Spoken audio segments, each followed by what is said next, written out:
All right, good morning, everyone, and thank you for joining us, and thank you, everybody who's here. This is an exciting opportunity to bring Congress back home to my district here in the 7th Congressional District, and a place that I have a special point of pride in, an area and a community and a unit that I trained in the Army for about half of my career. So over the 22 years that I served, I spent about half of the time in uniform serving in this facility. And it's a beautiful facility where we have some of the most technologically advanced helicopters in the entire world right behind us. And it's something that I'm certainly proud to represent and proud to show off to many of you today. I want to give a special thanks to my friend, the ranking member, Nikki Baczynski, up here from her district in Illinois. I want to thank you and welcome you to Michigan, welcome you to my district, and look forward to our hearing today. I really enjoyed coming to your district last year, and we were talking before this about the similarities of kind of communities that we represent and a lot of the overlap of the types of people, the types of communities, the small towns and areas that we represent. So it's great to have you here, so thank you. And without objection, the chair may declare a recess at any point. And I also want to give a special thanks to the Michigan Army National Guard for hosting us here in Grand Ledge at the Army Aviation Support Facility and the staff from Michigan's Department of Military and Veteran Affairs that helped make this hearing possible. I want to thank General Rogers, our Adjutant General, for his willingness to open this facility for us today. And of course, I have the privilege of representing this community, and it's especially meaningful to return to the facility where I personally trained and served with so many others that are here still serving today. I brought the House Committee on Veteran Affairs, Subcommittee on Technology Modernization here because Oversight doesn't stop in Washington, D.C. We represent communities all across America, and I think a lot about how it's my job to be our district's representative in Washington, not Washington's representative back home here in Michigan. But bringing this committee here today allows both the ranking member and I and folks from Washington to hear about what's happening in communities like ours.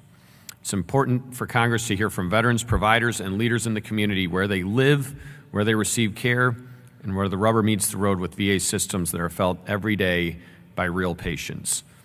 The mission of this subcommittee is to make sure that VA is leveraging the right technology to deliver the best health care and benefits to veterans, not only in Michigan, but across the country.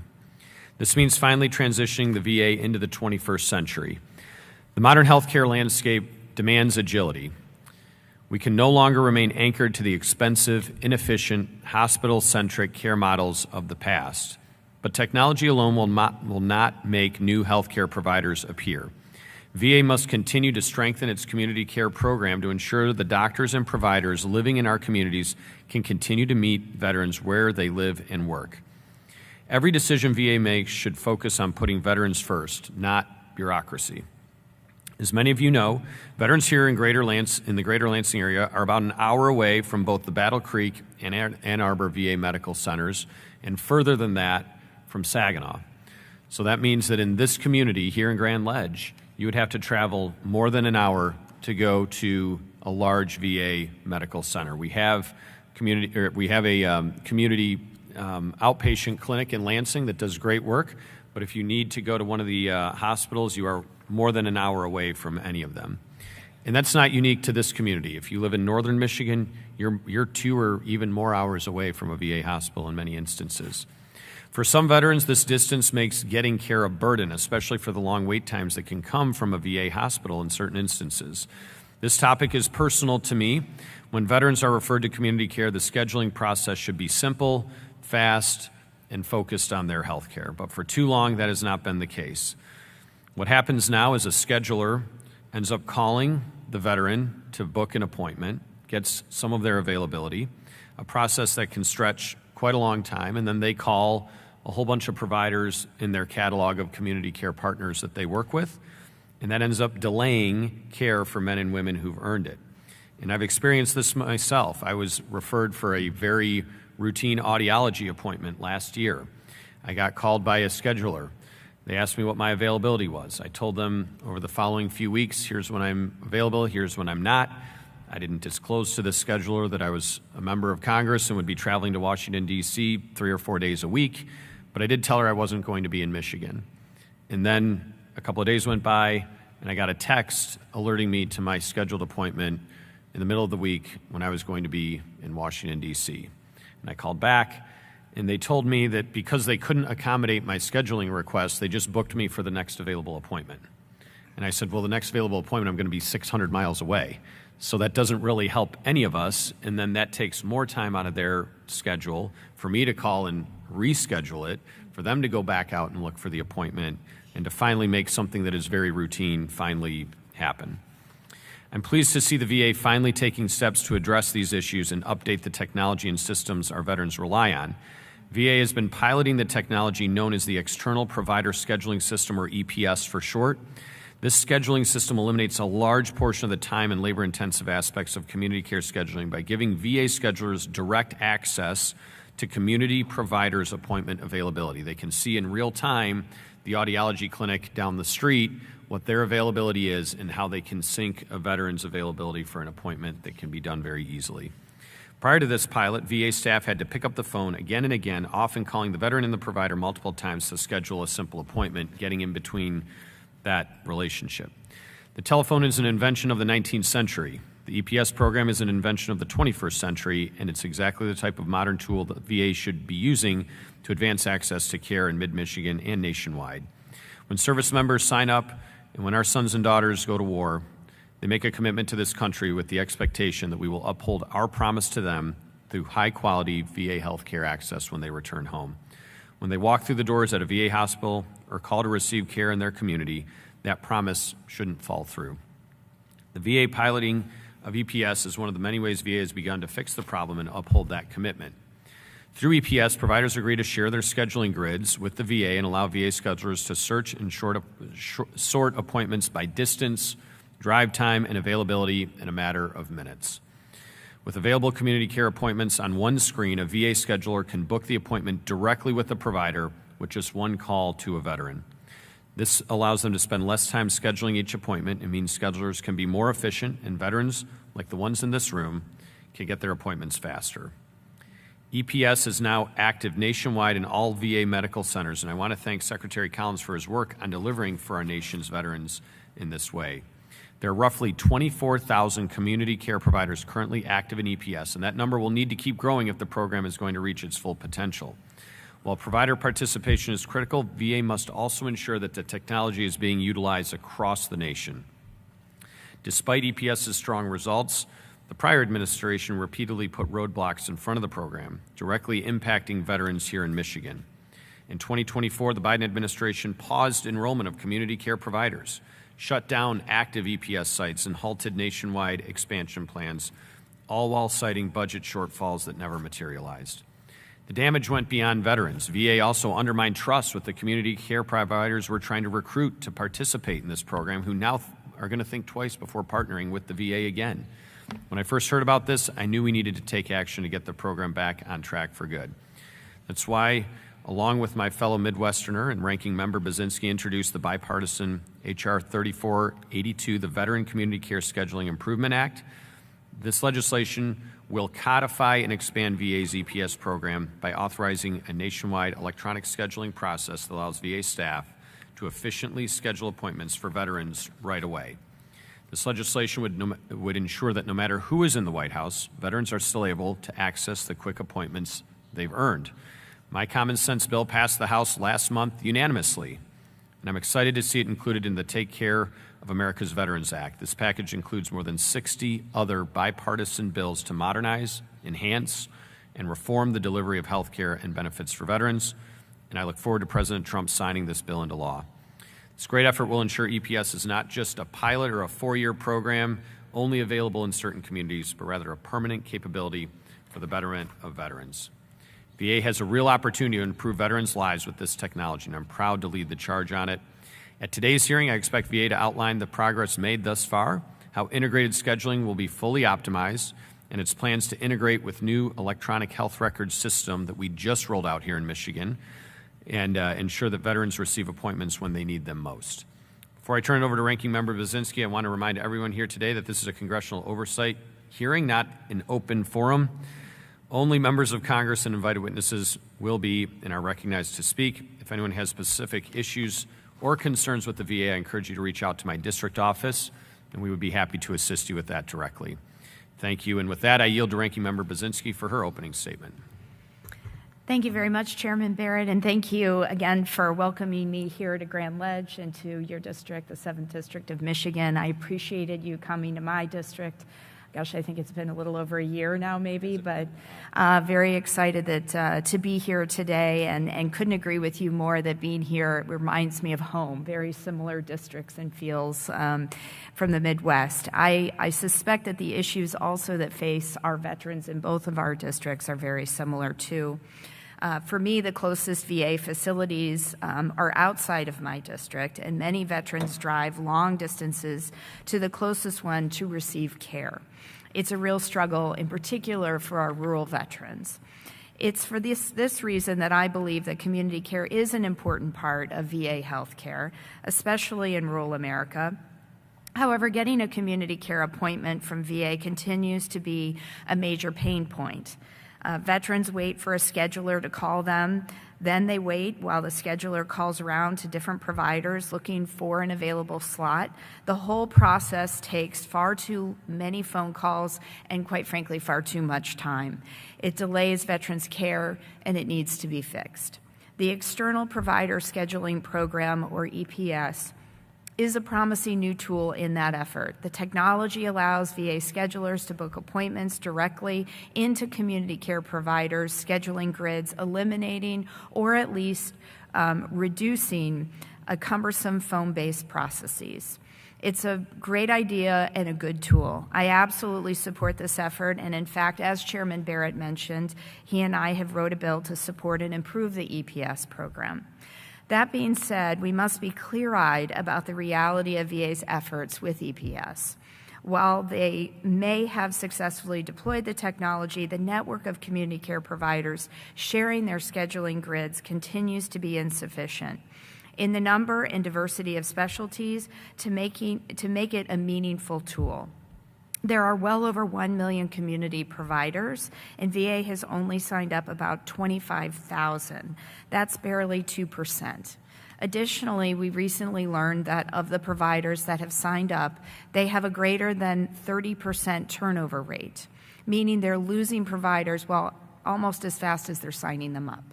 VA prioritized the deployment over recruiting efforts, and now I suspect there are many facilities with a shiny new tool that is effectively useless.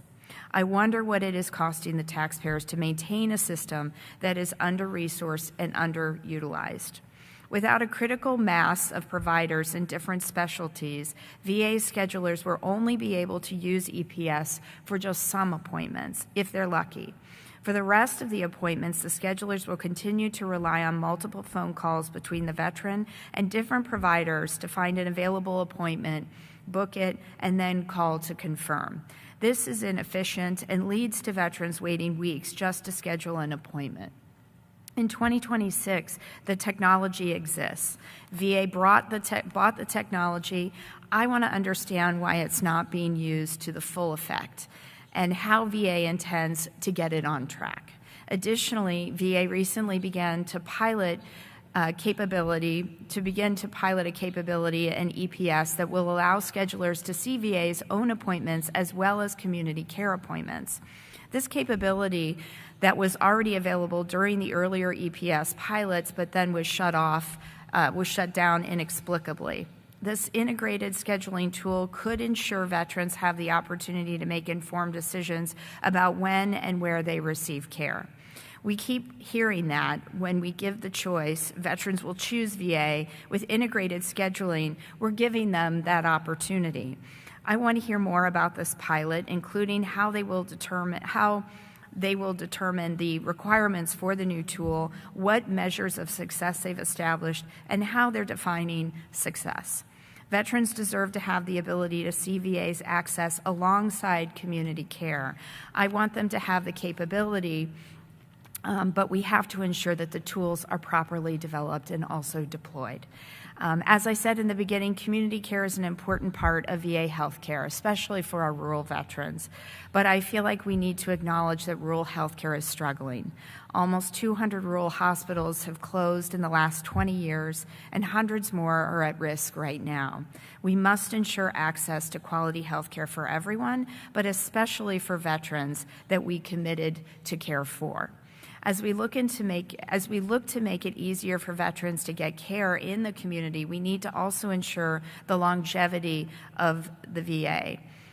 Both VA and community care need to be fully funded so that one does not happen at the expense of the other, and that VA will continue to be there to care for our nation's veterans. It was a part of the contract, and it is a part of the cost of war. Thank you, Mr. Chairman, and I'll yield back. Thank you, Ranking Member Baczynski. I also just want to briefly point out that my mom and dad are here, Pat and Mary Ann Barrett, along with 3 of my 4 kids. So appreciate you guys. I guess they didn't actually believe I was in Congress, so they had to come. They had to come see it for themselves. But thank you. And I will now introduce our witnesses. From the Department of Veterans Affairs, we have Mr. Andrew Gradison, Senior Advisor to the Undersecretary for Health at the Veteran Health Administration. Thank you. Accompanying Mr. Gradison is Dr. Mark Hausman, Chief Medical Officer for Veterans Integrated Service Network 10, VISN 10, and Mr. Zachary Schwartz, Principal Deputy Assistant Secretary for Office of Information and Technology. And finally, from the Government Accountability Office, we have Ms. Carol Harris, the Director of IT and Cybersecurity at GAO. Welcome to my district. And thank you all for making the time to be here with us. At this time, I'll ask the witnesses to please stand and raise your right hand. Do you solemnly swear under the penalty of perjury that the testimony you are about to provide is the truth, the whole truth, and nothing but the truth? Thank you, and let the record reflect that all witnesses have answered in the affirmative. Mr. Gradison, you are now recognized for 5 minutes to deliver your opening statement on behalf of VA.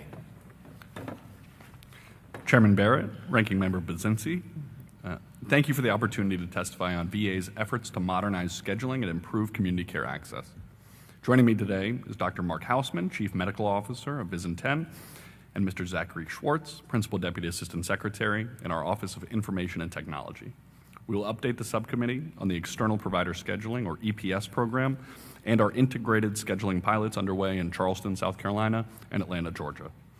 Veterans, veteran service organizations, and members of this committee have consistently emphasized that scheduling challenges have been one of their most significant pain points for veterans seeking care. Secretary Doug Collins listened to VA's customers, and under his leadership, VA is making it easier and more convenient than ever for those who have worn the uniform to choose the care for which they're eligible that best fits their lifestyle. EPS is a technology platform that improves the process of scheduling veterans with community care providers by supplying information, allowing VA staff to schedule veterans directly into available community care provider appointment slots through a single user interface.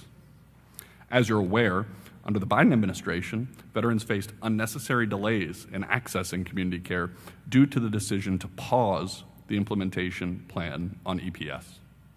This slowdown limited veterans' ability to quickly and easily schedule appointments with community providers. The EPS program is now directly advancing VA's modernization goals by delivering a more consistent, transparent, and intuitive scheduling experience. The modernized EPS program now delivers the following benefits to veterans and their caregivers: improved productivity that enables VA to schedule more than 3 times as many community care appointments per day compared to what we were doing before; clear, timely choices that allow appointments to be booked in minutes, not days or weeks; real-time visibility into eligible community care provider appointment availability; and increased efficiency that will eliminate many calls, faxes, and emails. Taken together, these improvements ensure greater consistency of services across VA medical centers nationwide. Since we last testified before this subcommittee in May 2025, VA has moved from incremental deployment to nationwide availability of the EPS program platform. Since late 2025, the EPS program has been rolled out across every VA medical center. As of May 2026, there were over 29,000 community providers and more than 41,000 provider services available under EPS. More than 150,000 appointments have been booked through the platform. In January 2026, VA commenced 2 integrated scheduling pilots in Charleston, South Carolina, and Atlanta, Georgia. This effort allows viewing both direct care and community care appointments on the same platform. Within 3 months of the commencement of these integrated scheduling pilots, VA scheduled over 1,000 appointments. Both sites are also testing new veteran self-scheduling capabilities through EPS that would allow eligible veterans to book their own appointments with VA providers or certain community care providers online through va.gov or using our mobile app without calling VA or a provider's office. While the EPS program has reached national availability, we recognize its long-term success and value to veterans depend heavily on community provider participation. Not all community providers are familiar with our technology. To increase awareness, VA meets with community care providers and explains the benefits in their clinical operations and VA's ability to support the coordination of care efforts. VA leverages data to identify and engage community care providers who specialize in a category of care with a high annual referral volume in geographic areas with limited EPS program coverage. When VA engages with community clinicians and provider organizations to explain the program's benefits, we highlight that there are no fees, no change to their health records or scheduling platforms, and our community care providers retain full control over the appointment grids with secure schedule sharing.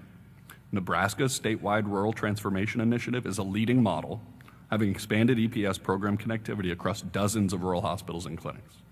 VA is similarly working with third-party administrators and providers who have entered into a Veterans Care Agreement to simplify participation and ensure broad understanding across the community care network.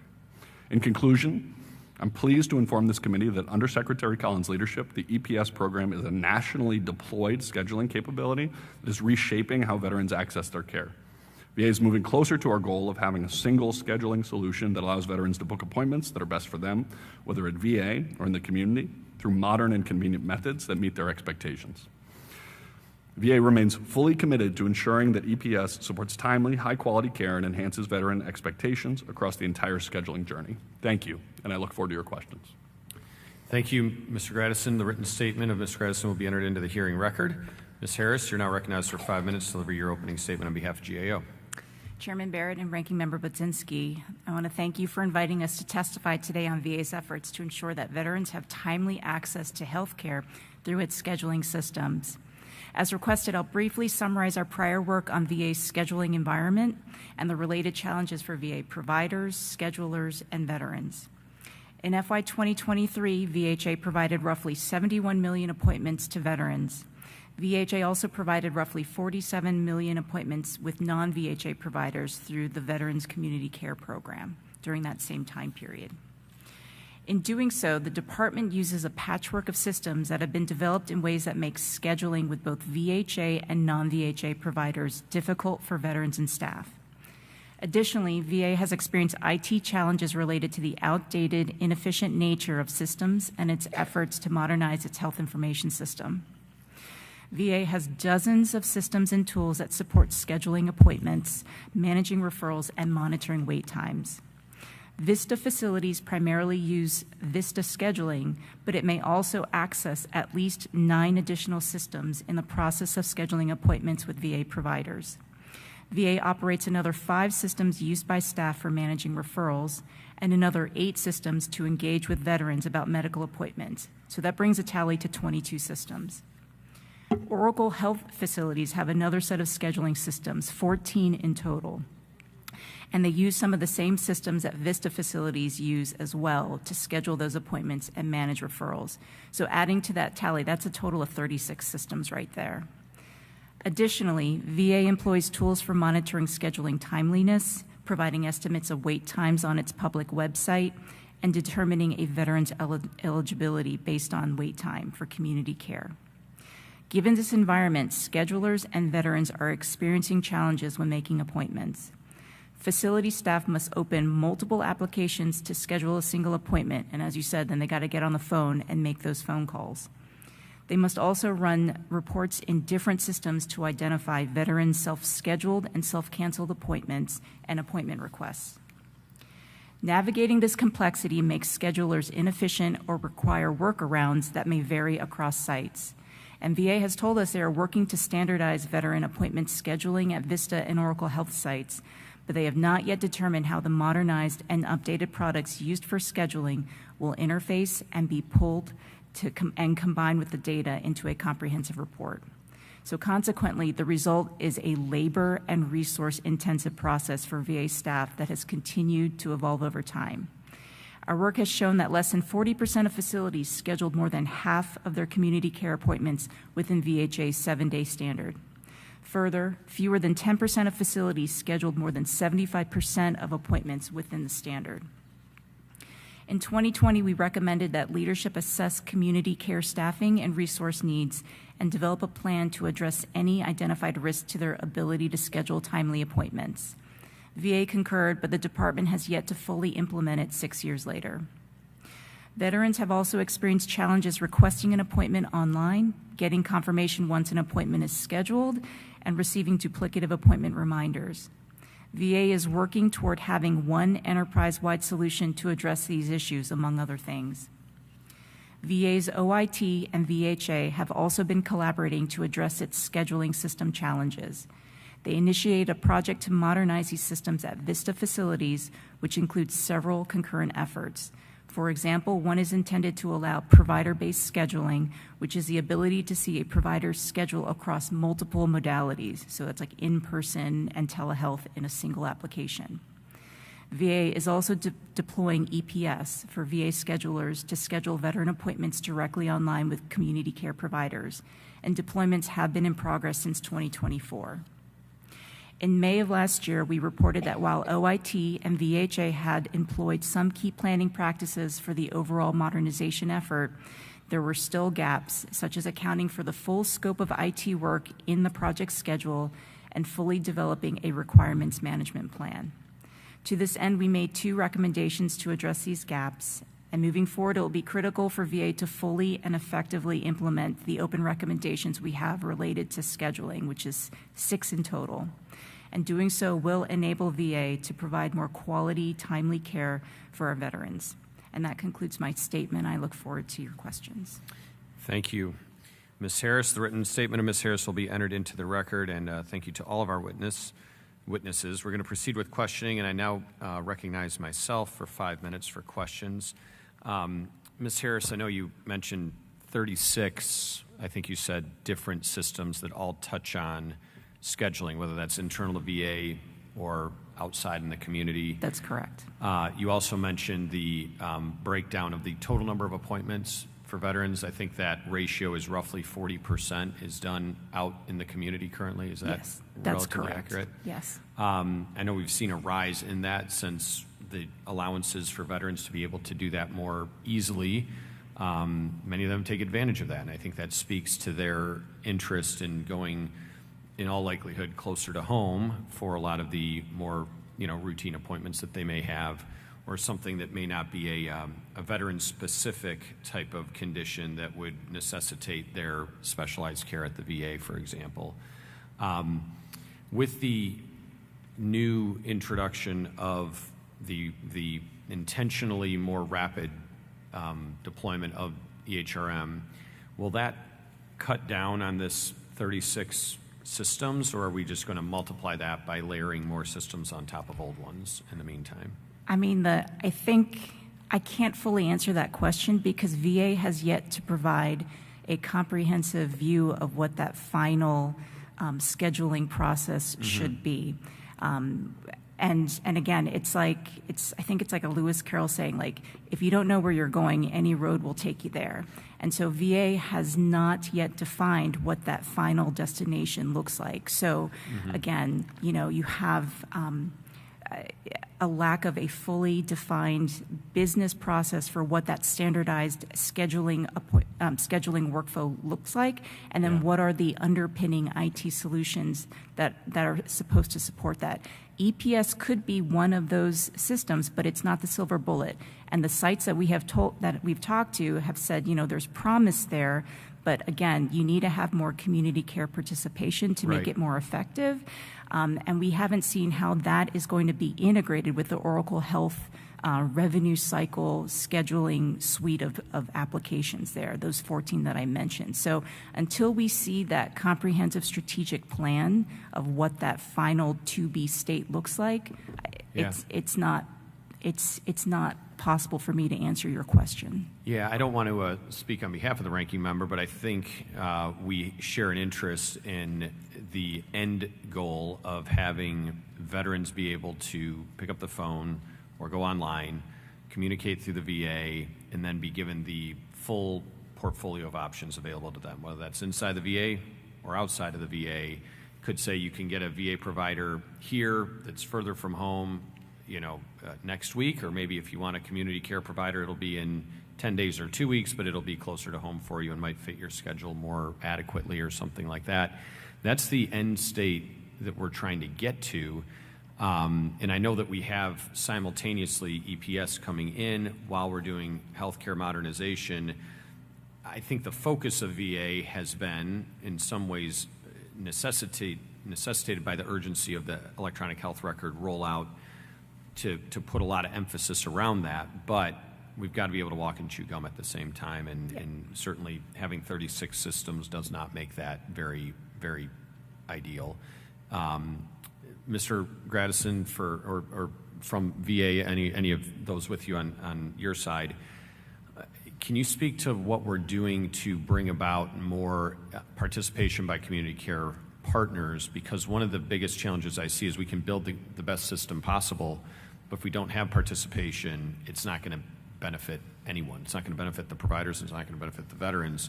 We've got thousands of community care providers in this area, but very, very, very few of them are actually signed up through the EPS system in the network of VA facilities in this area. Thank you for the question, Mr. Chairman. And we agree the long-term success of EPS is contingent on being able to bring more community care providers into EPS. And how are we going about that? We're going about it at all levels, from our Undersecretary of Health, engaging large community care providers at the executive level and being able to bring that business case, and also clearing up misconceptions that some of our providers have, whether there are costs associated with it, whether they retain full control over their scheduling grids, or have to make system upgrades themselves. Once we clear up those misconceptions that there's no cost, no electronic health record updates need to be made, and they retain full control, we've seen broader adoption. We're also leveraging the relationships that our medical center directors have with their communities. And at all levels, we're having this engagement to bring more providers on board. Great, thank you. Ranking Member Baczynski, recognized for 5 minutes. Yeah, thank you. Actually, I'll probably pick up where you've left off. I think that's exactly kind of my concern as well, which is this is a great tool, but if we don't have enough, we're estimating, I think it's about 2% community providers that are participating. It's just not enough adoption, and we want to see more adoption. So I appreciate what you've said about prioritizing that. I'm curious if I could drill down a little bit more. How do you think the VA is defining what a sufficient network would be of community providers for any one given facility? Thank you for the question. Ultimately, we want to make sure that our veterans are able to select the care that's right for them. So I can get back to you with a specific number of or percentage of community care providers that would be sufficient, but it'll be reflected in a veteran being able to select the care that's right for them. And we've seen enormous growth in the number of community care providers that are participating in our pilots that are underway in Charleston and Atlanta, where we've really spent dedicated effort to grow our network of community care providers deliberately. And those percentages continue to grow, and it's reflected in the number of appointments that we've successfully booked. Over the last 3 months over those pilots, we've booked more than 1,000 appointments, which is more than nationally were booked in January of 2025 before this administration took office. So we're seeing enormous growth. but ultimately, we want to get as many providers as possible signed up. Could you give a little bit more specificity on what that growth looks like? I think you mentioned North Carolina. Is that what North Carolina was the state that you've focused in on? So given that state, because that's been a priority, like what is the percentage of participation in that state now that you've been there that will have community provider participation? Today, in our pilot sites in Charleston, South Carolina, and Atlanta, Georgia, we're approaching 7% of our community care providers that are currently participating, and that number continues to grow. When this administration took office, there was about 3,000 providers nationally that were signed on to EPS, and we're over 34,000. So we've seen a 10x increase in the number of providers that are currently enrolled in EPS, but we want to continue to accelerate that growth. And just because we're in Michigan and then I represent Illinois, do you know any of the statistics on the percentage of adoption of community care providers in our states? I do. There's a lot of room for growth here. Dr. Hausman can help with some of the specific numbers here in Michigan, but this is an area where we want to be able to bring the benefits that our veterans are experiencing at our pilot sites in Atlanta and Charleston. We want to be able to bring those benefits here to veterans in Michigan. We want to bring them to your veterans in Illinois. Yeah, in Michigan, participation is low at the moment, but I do want to comment on that. So Michigan is one of the states that when the program was kind of paused and reset and rescaled, Michigan was kind of put on pause for a period of time there. But what's important is there was actually some groundwork that was laid here in the state of Michigan up to that point, and conversations have taken place since then that I think will allow us to get some key providers ready and preparing to participate sooner than later. Specifically, we've been engaging with Trinity Health and University of Michigan, as well as Henry Ford and Ohio Health. So right there are 4 larger health systems that would make a huge impact in terms of volume of care that they provide, and of course improving the efficiency and the experience for veterans. Last thing I would note is we do enjoy a very productive relationship with the Michigan Health and Hospital Association, and they are an active partner with us and engaging serve as an intermediary or almost can help us with making introductions and highlighting the benefits of this program. So that's a really important relationship that we have that we're going to leverage moving forward. And when you say it's very low, just to put a finer point, like where are we numbers-wise? So for the 4 facilities in the Lower Peninsula of Michigan, we have between 500 and 800 providers, EPS providers enrolled. Now, the majority of them are telehealth, mental health providers that are part of a national practice. So when you look at providers that are actually kind of able to see veterans in person in our region, it's going to be much smaller. Okay. I will yield back to you. I just ran out of time. Sure, that's fine. We'll do a second round. So, Dr. Hausman, then, what about, I know you mentioned some of the larger hospital networks that you've made inroads with, but what about the small community providers, physical therapy, for example, that might be an independent practice, close to home, something like that you got to do twice a week on your way to work. It makes a lot of sense to do that close to home. What work have we done to do outreach to those smaller, providers that may not have the robust technology of a major hospital system? Yeah, I would say that's where we've made the most concrete gains so far. So, for example, we have in Ann Arbor podiatry, Battle Creek in Detroit dermatology, audiology, optometry and dermatology in Saginaw, plus mental health. So we, as we kind of look at strategically how to grow this program, the large health systems we know take some more time. They have their own processes and bureaucracy, and a lot of the key to that is kind of the relationships that can kind of help open the doors and get the conversation started. But we find that with the smaller clinics, the podiatry clinics, the chiropractic, acupuncture, et cetera, optometry, it can be a much faster and direct process. And we particularly engage those that are doing a good volume of veteran care already, and that are, of course, doing a good job taking care of veterans. Okay. And then what about our smaller, independent hospitals, for example? We're going to hear from some on the next panel. that aren't part of a big, conglomerate hospital network that goes from coast to coast in Michigan. I have a couple of those in my own district. What are we doing to not overlook the services they can provide? Yeah, I mean, that's a real opportunity as well.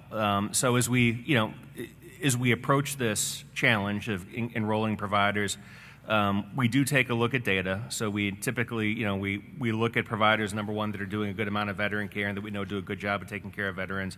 So you have to start somewhere, and that's where we tend to start. But not to cut you off, but if they're not currently being looked at for community care, how do we know that they're serving veterans? I mean, a proportion of the population is veterans that they would naturally serve already, but I guess how is that a threshold if they're not in the system? We know they're providing quality care because they're licensed, they're doing right. it, we can look up their records and compliance, their customer reviews, all of those things. But how do we know how many veterans they're serving already? So, great question. So so for VA paid care, we know exactly how many referrals we send to exactly which providers in the community. So that's something we track actively, and as we engage with the enterprise EPS team, that's kind of how the conversation has started. Who are the providers that you rely on most? Which providers do a good job? We know they provide good quality, and that's where we start to build out the strategy for engagement. Okay. So if a hospital was not currently being referred patients from the VA, it would be much harder for them to initiate that community care relationship. Yeah, I would say if they're not doing VA care, they're probably not going to be towards the top of our list. That said, if there is an interest, especially in an area that is not well served, we would be very, very happy to engage early. Okay, thank you. Mr. Schwartz, what do you see as, I know you're on the tech side of this, I know that in general, this is a broad statement, but a lot of physicians have complained to me, not in the VA system, just out in general, their frustration with health record referrals, with different health record systems, with having to manage all of that when they should be spending their time on patient care. If this is viewed as one additional tech thing they got to figure out, there might be a resistance to that. How are we able to break down that barrier for those that might be a little more old school in their practice, for example? Their way of thinking. I appreciate the question. What our complete focus is ease of use. We have to develop the technology that brings the grids in from our external providers to make it as easy as possible. So what our team has developed is a way to grab only the information that we need, because I also hear complaints or concerns about privacy and security as well, taking other patient information that are not veterans. So we want to make it as easy as possible. We allow the providers to put the information that they need and only the information that they need in a very easy place for us to use technology to grab that, as opposed to building connections or building out new systems. We work with what they have so that there isn't any new setup they have to do or any new setup or configurations they need to buy, because that's another concern we have. Great. Thank you. Ranking Member Brzezinski, recognized for 5 minutes. Thank you, Chairman. Could I ask Ms. Harris just to further elaborate on your testimony? Because we know the history of GAOs, you've had a number of audits of the VHA scheduling process. Could you just flag concerns that you have in the way EPS has been deployed over these several years and then currently, and then maybe what you'd recommend or what observations you'd be looking for to say, hey, we're making real progress here? Sure. Yeah. So what we do know is that I think VA has a very good handle on the reasons for why their medical centers can't efficiently and effectively schedule these appointments for community care. They've been systematically identifying these reasons over years at this point. But it all points to this is a very labor and resource intensive process. And I want to make sure we don't have blinders here, because EPS is focused on the actual process of scheduling the appointment, but there's also managing the referrals and monitoring the wait times too. So that's how we need to holistically be looking at scheduling appointments. And that's also one of the reasons why providers are reluctant to join EPS, because there's also, once they have the referral, they're required to submit medical documentation after the initial visit and the final visit. And getting that documentation to back to the VA medical facility is a very difficult process. So that's sort of the bigger picture here. And anecdotally, what we have heard is while EPS does, yes, it shows promise, but getting community care providers to sign up has been difficult. And at this time, the onus has been on the facilities. They've received very little help from VHA, at least the sites that we have talked to, in getting that support to get the community care providers to sign up. There's also issues with, okay, once a community care provider has been signed up, the coding of their specialties is also in many cases inaccurate. So they go to it still requires a phone call by the scheduler to ensure, okay, a particular aspect of cardiology is in fact accurately is accurate on the web or within EPS, as an example. And then also getting, as Andrew had said, specialty care like pulmonology, cardiology, oncology, getting these specialties and the providers that support those specialties into EPS has also been a challenge as well. So I just want to make sure that we focus not just on the act of scheduling appointments, but it's this holistic process, and that's part of the reason why providers are reluctant to participate. Could I just ask Mr. Gredison, like in those conversations with the providers, helping to demystify the process for them and getting them on board, just responding to what Ms. Harris has kind of outlined, how have you been kind of working with these community providers to get some of these specialists more on board? Could you share some more specificity around that recruitment process and how it's improved? Absolutely. Thank you for the question. And this is an area where we've been fortunate to be able to partner with GAO to better understand the nature of this issue and to engage our community providers.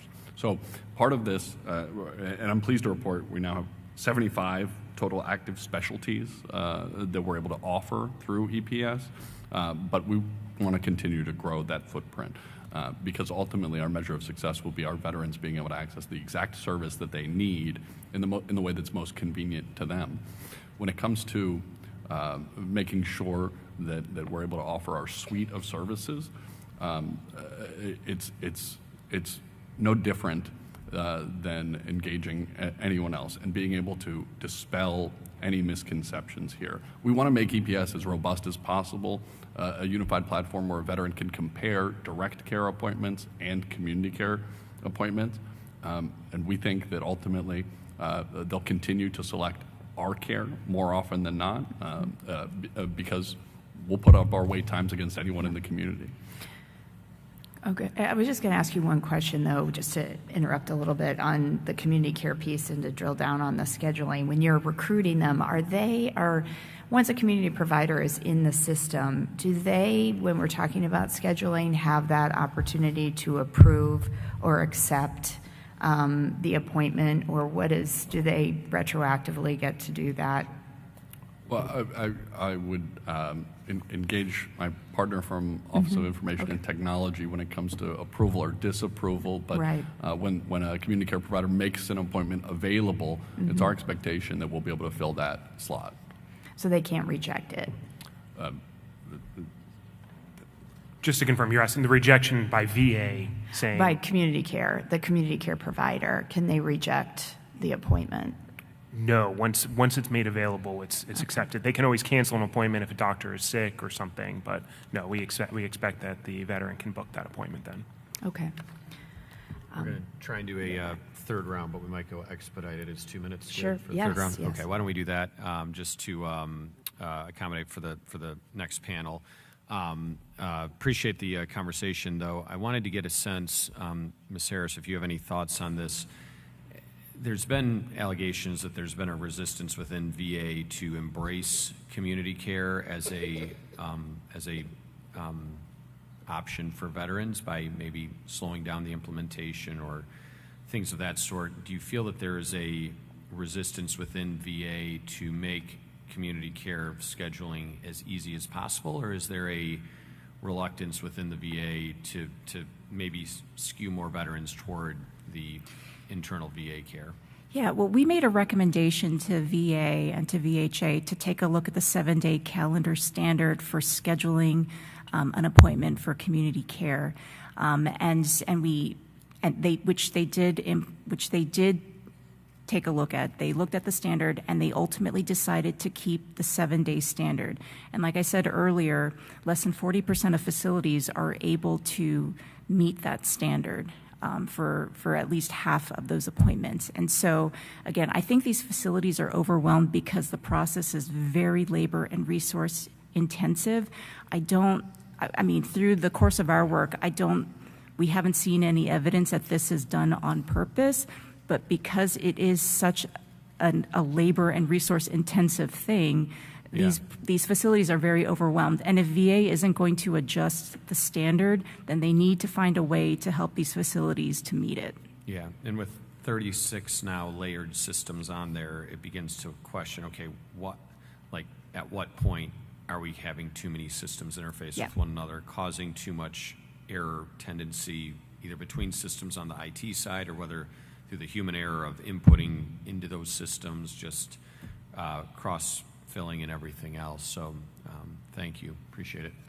Ranking Member Budzinski. Yeah, I just have one final question, and actually, if you wouldn't mind, Carol, is it just further elaborating on a question I'd asked earlier around what would the GAO need to see to kind of better, I guess, a signal that would be sent from the VA that they're actually working to fix some of these issues. And I'm glad to see that you're working together, but what would be those steps that you would say they're making progress? I mean, the foundational step is for us to see a strategic plan. We need to see how VA intends to streamline and standardize their appointment scheduling process, from managing the referrals to setting up the appointments to following up and monitoring those wait times, that holistic process.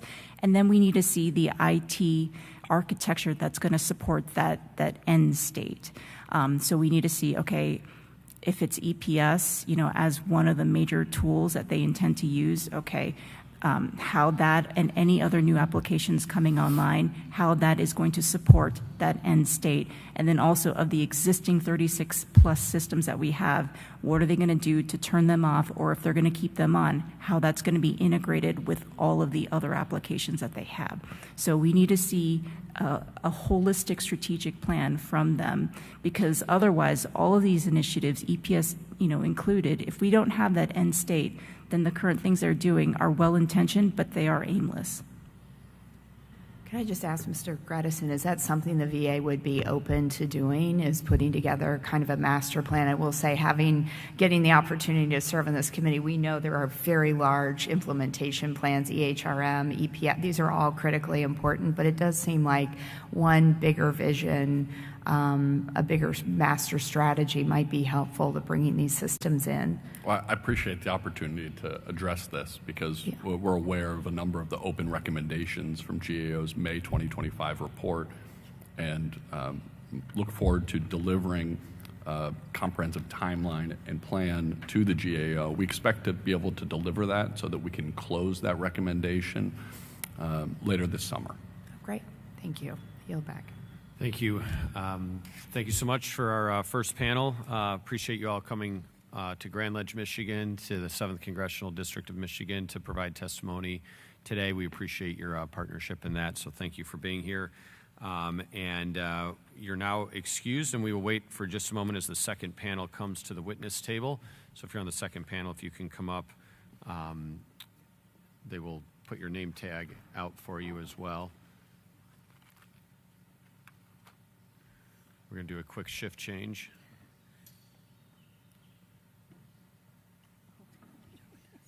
Yeah, thank you. It's gotten cold by now. Yeah, thank you. Oh, okay, yeah. Oh, yeah. On our second panel, we have Mr. Jed Hansen, co-chair and founder of the Rural Veterans Health Special Interest Group at the National Rural Health Association. Next, we have Major Michael Reeve, Director of Veteran Affairs for Shiawassee County. Finally, we have Mr. Ben Frederick, Associate Vice President of Advocacy and Government Relations for Memorial Healthcare, and a former colleague of mine in the Michigan Legislature. So thank you, all three of you, for being here today. I'll ask the witnesses to please stand and raise your right hand. Do you solemnly swear under penalty of perjury that the testimony you're about to provide is the truth, the whole truth, and nothing but the truth? Thank you, and let the record reflect that all witnesses have answered in the affirmative. Thank you all once again for attending today. Mr. Hanson, you're now recognized for 5 minutes to deliver your opening statement on behalf of National Rural Health Association. Are you ready to go? Very good. Thank you. Sorry, there you go. There we go. Microphone's on. Chairman Barrett, Ranking Member Budzinski, thank you for the invitation to Michigan's 7th District and for the opportunity to testify today. I appreciate your leadership and this committee's continued commitment to improving access to care and services for our nation's veterans and service members. For those of you on this committee that have served, thank you. My name is Jed Hanson. I'm a co-chair of the National Rural Health Association's Rural Veteran Special Interest Group. I also serve as executive director of the Nebraska Rural Health Association. Congress expanded veterans' ability to receive care through the Mission Act in 2018. And from my perspective, EPS represents a promise kept. This committee and Secretary Collins and the current VA administration should be commended for prioritizing modernization of the veteran experience. Across rural America, this effort is seen as both a commitment to our veterans and as an investment in our rural communities, hospitals, and clinics. While veterans may be eligible for community care, eligibility alone does not create appointments, as we've heard from some of our other testifiers today. EPS helps translate eligibility into access by connecting veterans, community providers, and VA schedulers through a more coordinated process to ultimately reduce administrative burden, improve scheduling efficiency, and expand access. The National Rural Health Association's Special Interest Group recently identified expansion of EPS as one of its two policy priorities for 26. Through discussions with rural providers, hospital leaders, veterans, and policymakers across the country, one question continued to emerge: how do we move from early adoption to broad statewide utilization?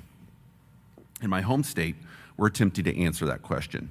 Nebraska's goal is simple: achieve the level of provider participation necessary to make EPS a reliable statewide scheduling tool for veterans, providers, and VA schedulers. To support that goal, the Nebraska Rural Health Association developed a statewide EPS expansion strategy in partnership with the Nebraska Hospital Association. Nebraska DHHS and ultimately our governor's team incorporated that approach into Nebraska's Rural Health Transformation Program application, creating a strong statewide partnership around this implementation strategy. The strategy seeks to engage Nebraska's broader rural healthcare network, including hospitals, clinics, FQHCs, behavioral health providers, dental practices, and more, to create that critical mass that you've been talking about needed for network adoption. Importantly, this will demonstrate how existing federal investment can accelerate implementation.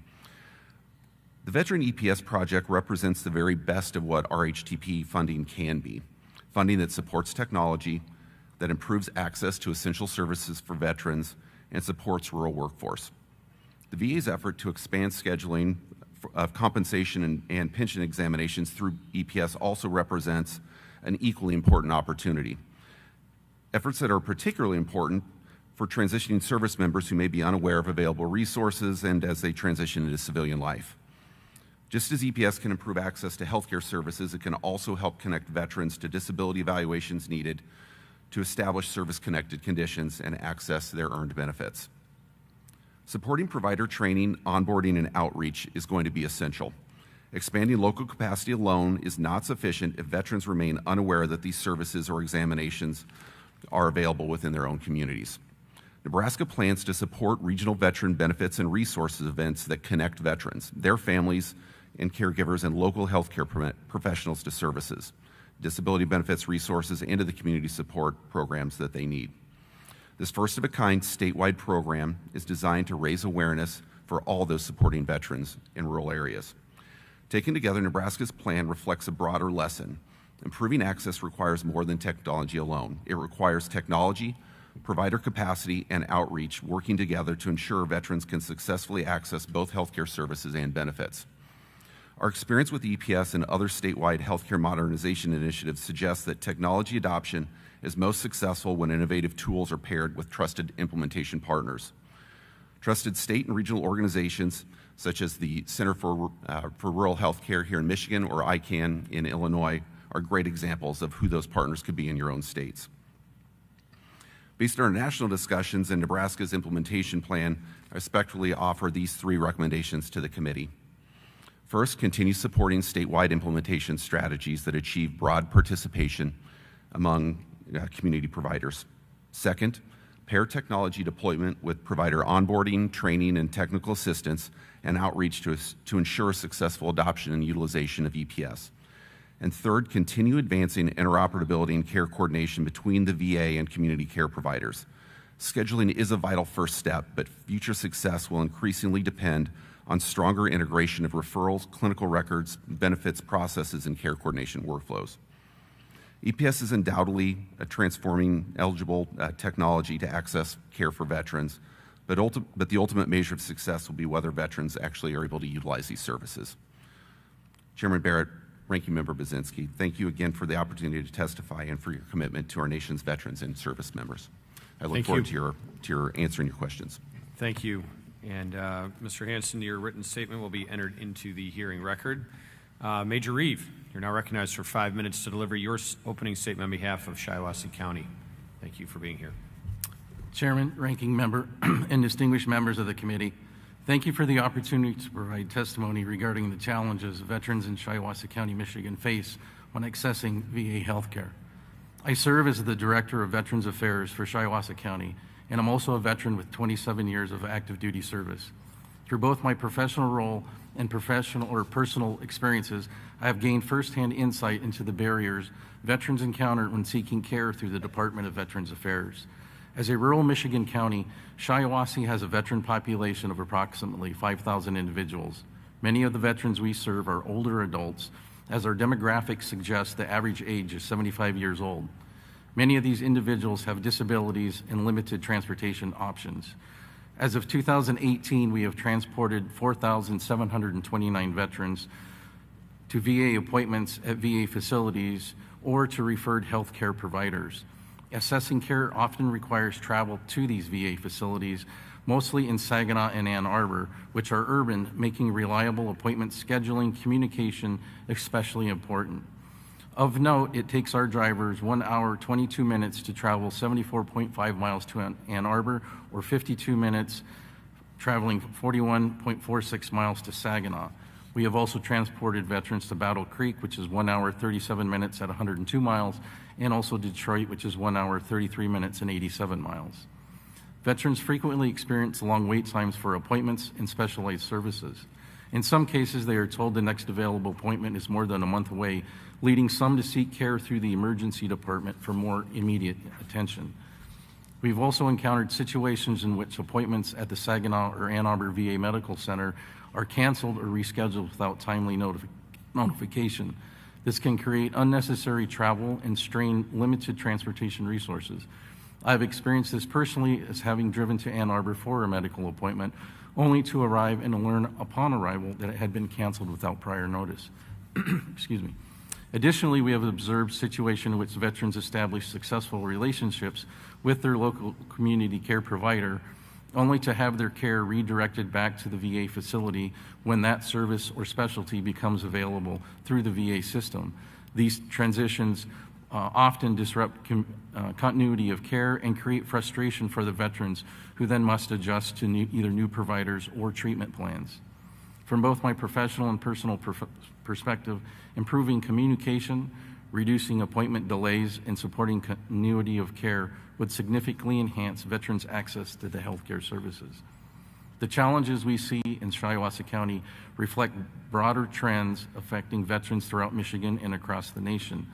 More than 30% of Michigan's veterans live in rural communities where transportation barriers and travel distances complicate access to care. Federal oversight agencies and independent researchers have also identified ongoing concerns regarding appointment schedulings, wait times, and coordination within both the VA and community care systems. These findings reinforce what we experience every day at the county level, that timely communication, again, efficient scheduling, and reliable care coordination are essential to ensuring the veterans receive the health care they have earned through their service. I appreciate Congressman Tom Barrett's leadership and collaboration on the Veterans Community Care Scheduling Improvement Act, as well as the continued utilization and a few tweaks for the external provider scheduling system. These efforts represent meaningful steps toward improving care, coordination, and helping veterans access the health care services they have earned through their time and service to our nation. Thank you for your attention to this important issue and for your continued commitment in improving the access to America's veterans. I look forward to answering any questions. Thank you, sir. Thank you again for being here. And the written statement of Major Reeve will be entered into the hearing record. And Mr. Frederick, you're now recognized for 5 minutes to deliver your opening statement on behalf of Memorial Healthcare. Thank you, Chairman Barrett, Ranking Member Bazinski. Very much appreciate the invitation to participate in this hearing and offer comments on providing world-class healthcare services to our veterans in rural mid-Michigan. I have the pleasure of serving as Associate Vice President of Advocacy, Government Relations, and Business Development for Memorial Healthcare, which is a mid-sized independent rural hospital located in Owasso, Michigan.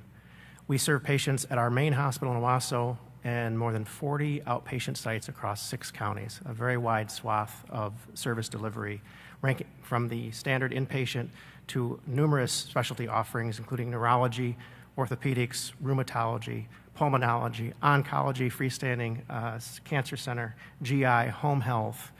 I do that list to speak to the continuum there. The other thing, and Mr. Chairman, I appreciate you mentioning, is that it's not just a hospital building, it's a continuum of care. And in rural areas, there is a predominance of employed providers that are in that primary care space. So the front door to the healthcare access system, 90+% chance that that primary care family medicine provider is going to be a Memorial Healthcare employed provider. So it's a true continuum of care. We very much align with the mission of this committee, as the origins of our hospital were directly inspired by the Owasso community's desire to serve the veterans of mid-Michigan following World War I.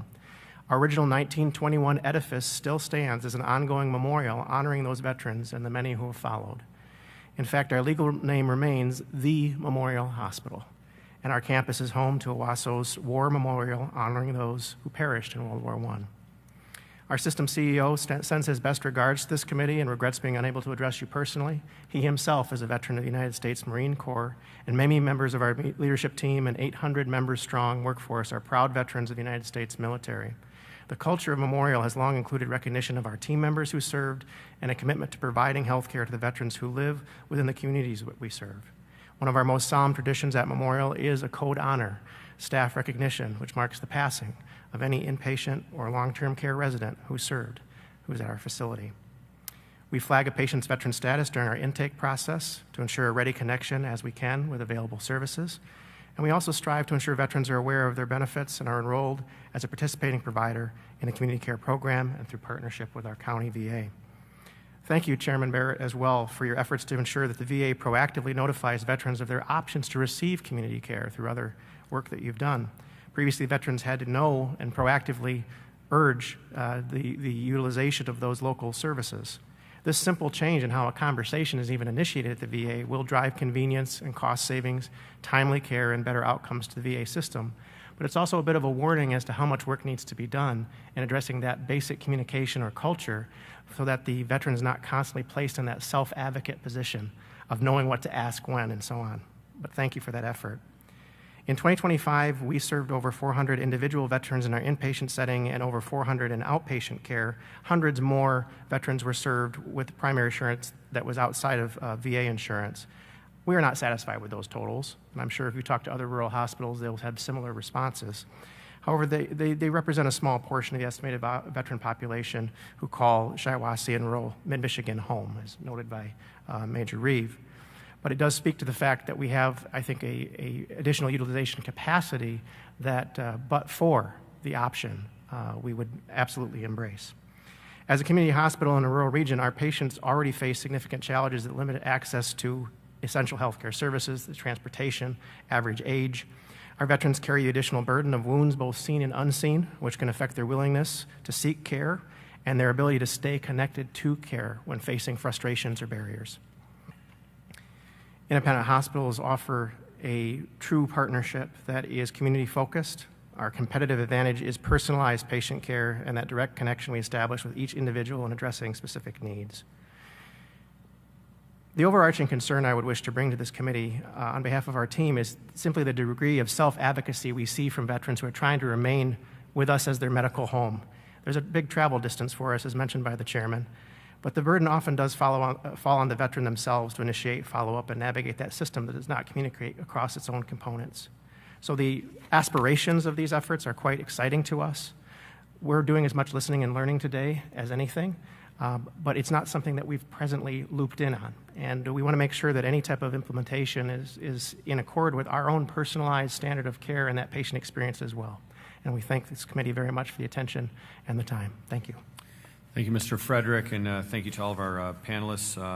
The written statement of Mr. Frederick will be entered into the hearing record, and I will yield myself 5 minutes for questions. Major Reeve, you very succinctly pointed out the commutable distance for veterans seeking care in a traditional VA facility for whether you're providing that transportation service or whether they're on their own traveling there. I think you referenced those are probably from Owasso to these facilities, I would imagine. Is that correct?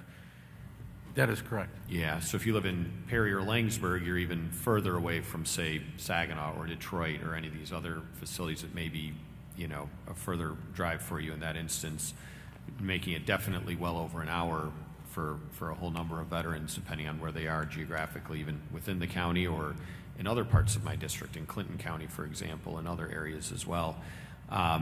These are things that I think stack up on people.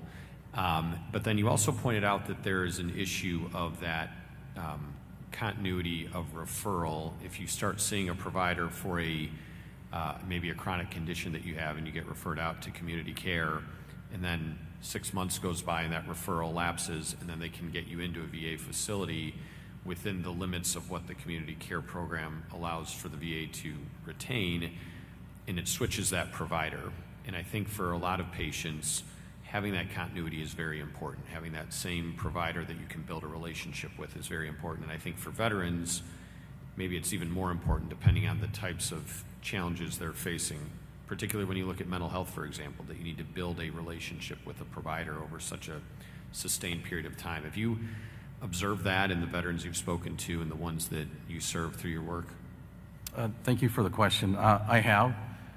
A lot of times we'll see, as you just said, that veteran having that care at their home of record, if you will, and then having to transfer to a new doctor, new care. A lot of times the treatment plan will go back to something that has already taken place, potentially a referral out to some more tests that those tests are already in their records.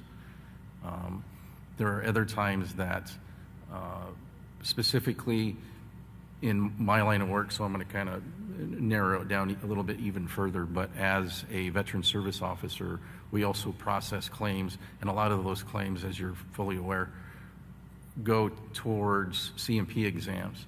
Those CMP exams, I'll just use my case in particular, I had one scheduled to clear up in Midland. That's a 2-hour drive from Owasso, and for this particular treatment plan, I looked at how many other providers were in between my house and Midland. There were 51 other providers. Now, whether or not they were part of the community care network, I can't answer that.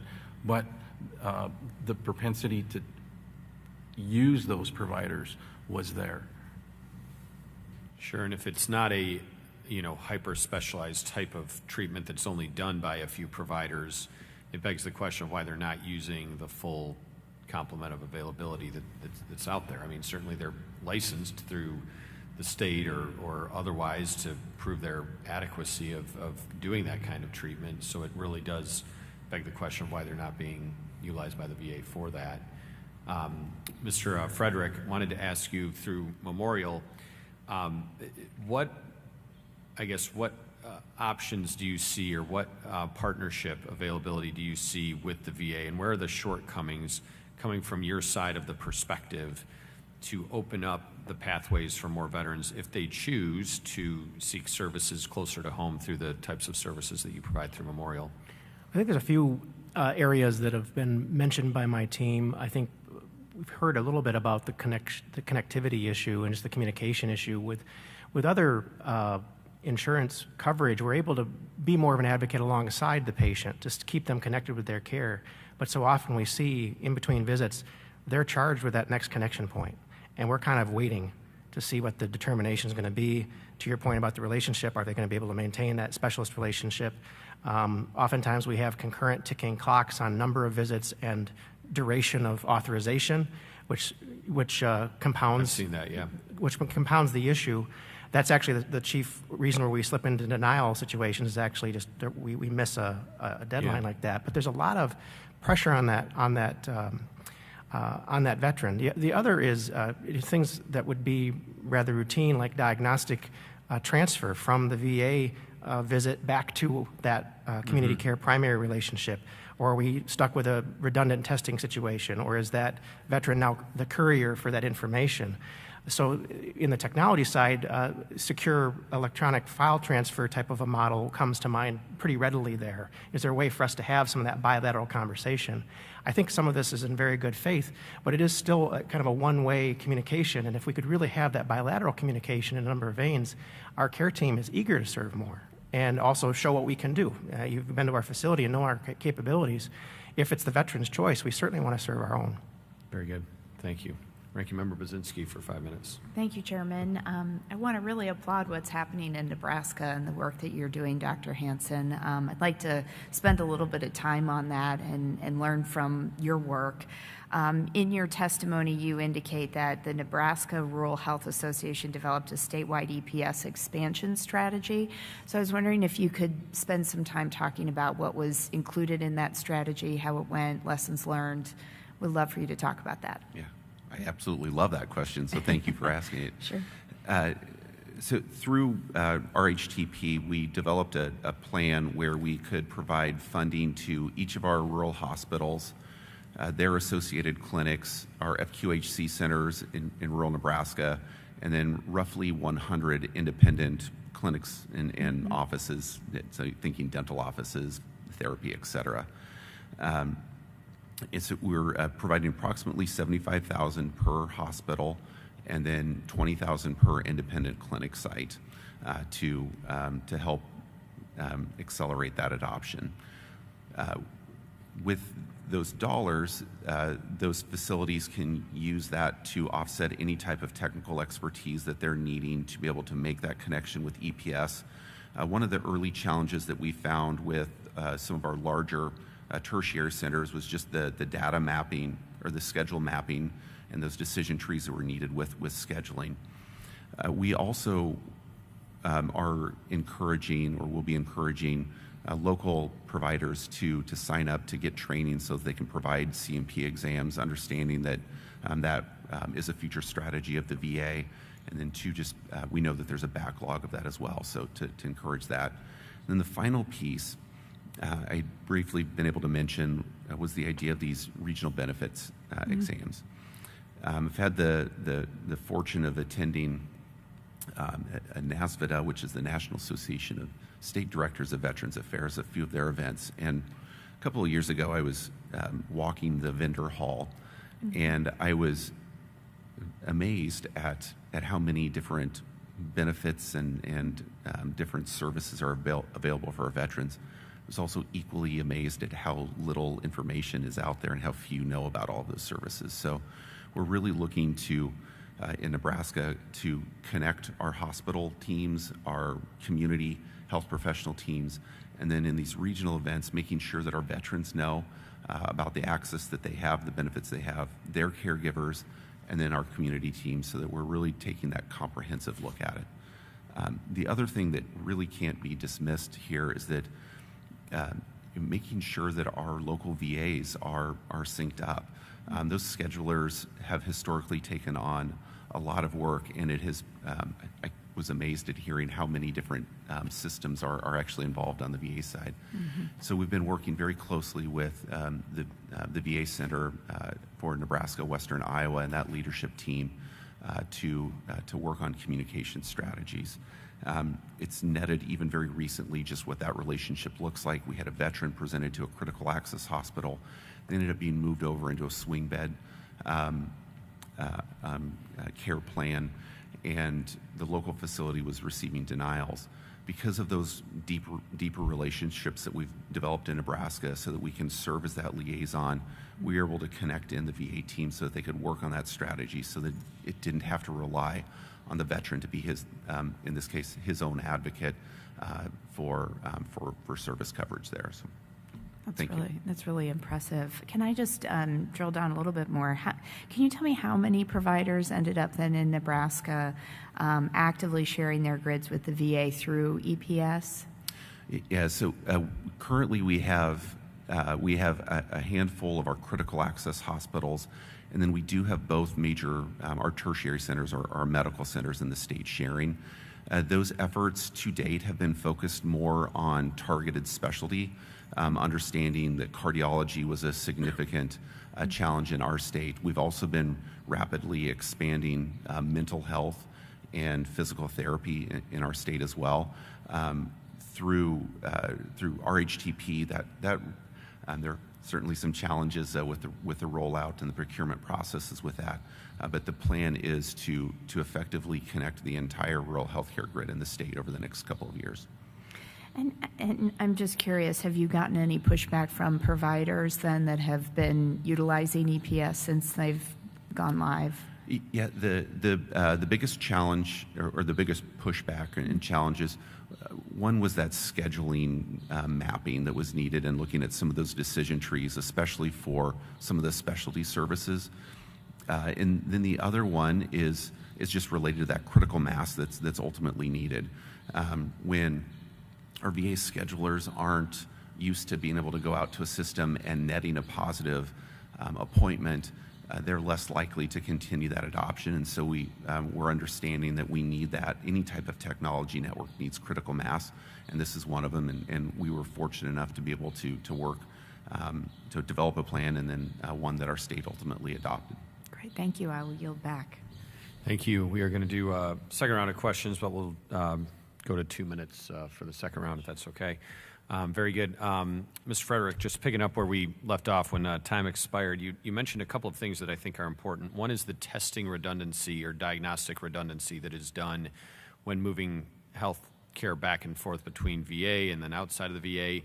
One of the efforts we've undertaken for modernizing the electronic health record is to more easily share that information both within the VA itself. Believe it or not, different VA facilities are not able to share that information today, but then also outside of the VA so that a VA clinician can share information within a clinician outside of the VA network. So that's an effort that we're undertaking. We'd certainly appreciate your feedback along the way as this is implemented both locally here in Michigan, but also nationwide as well.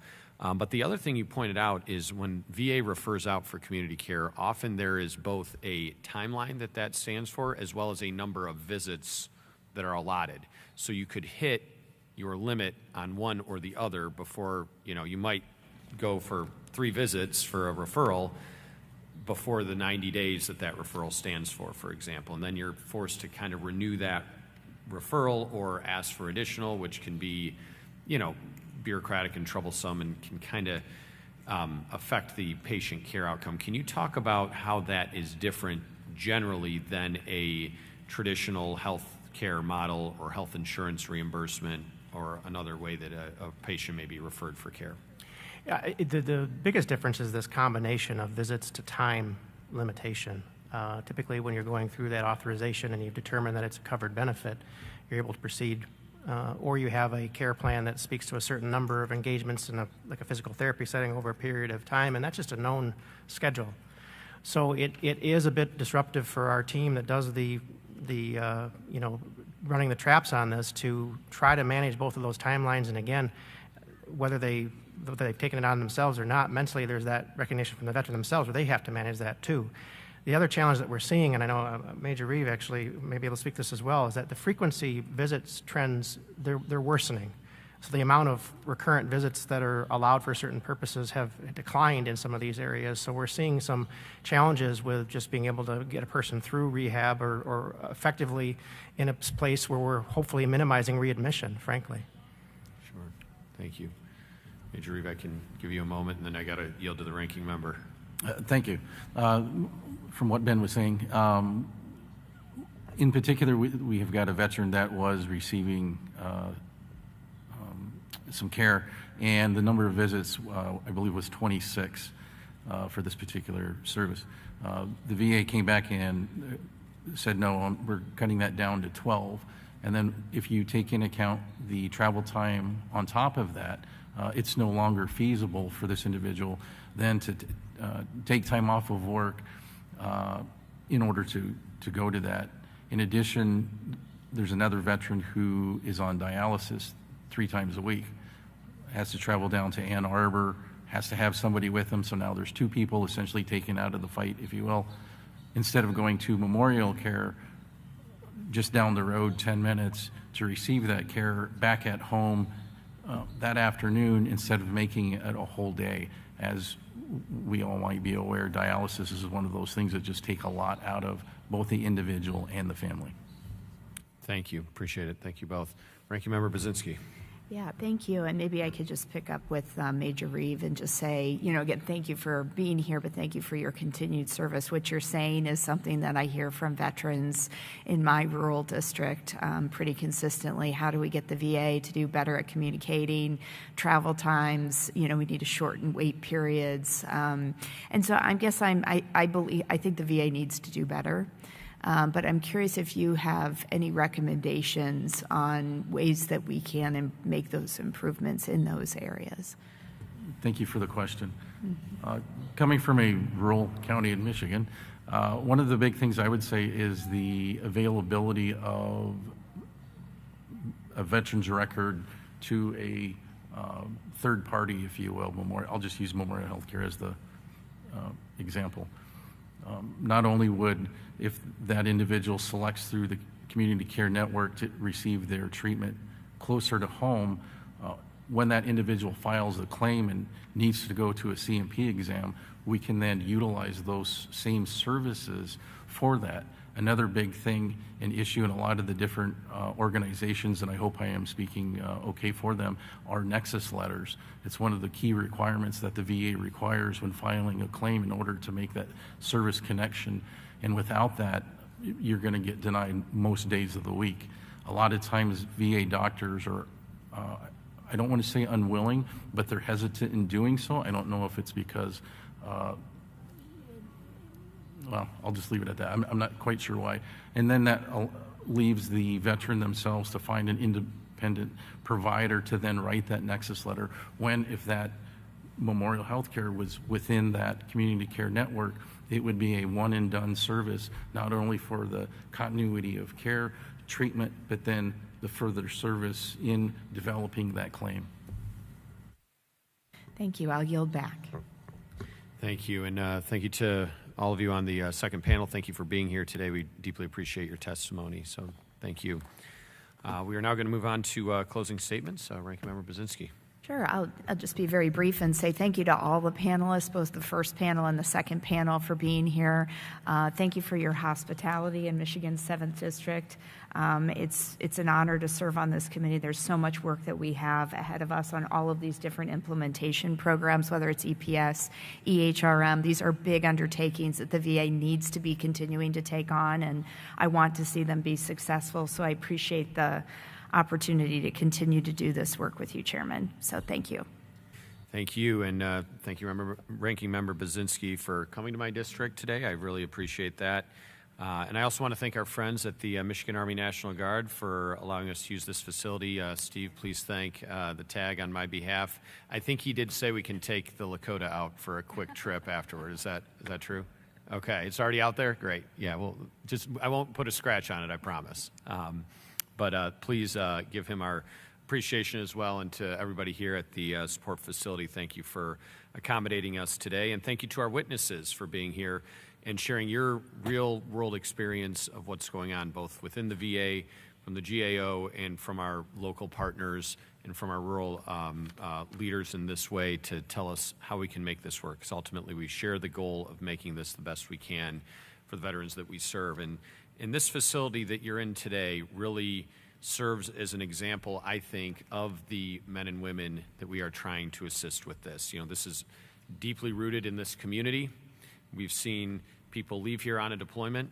Over the 20-year-long war on terror, there was only a handful of months that we didn't have some unit from this facility deployed in the fight somewhere or another around the world. And we've seen people leave. We've welcomed them back home.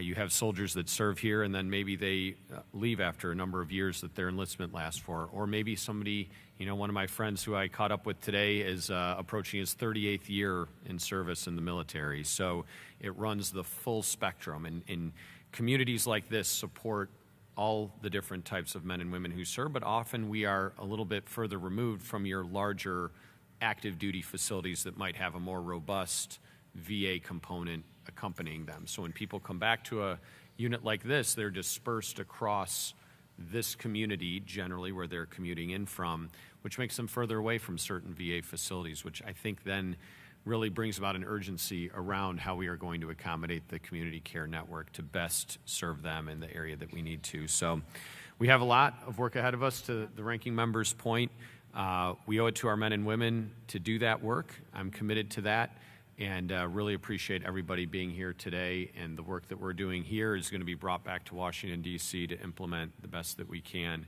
So I will, how about we have, hey, Lewis, can you come up here a minute? Do you want to swing the gavel, buddy? All right. So with that, I'll ask unanimous consent that all members have 5 legislative days to revise and extend their remarks and include extraneous material. And without objection, so ordered, this hearing is adjourned. Go ahead. All right. Thank you.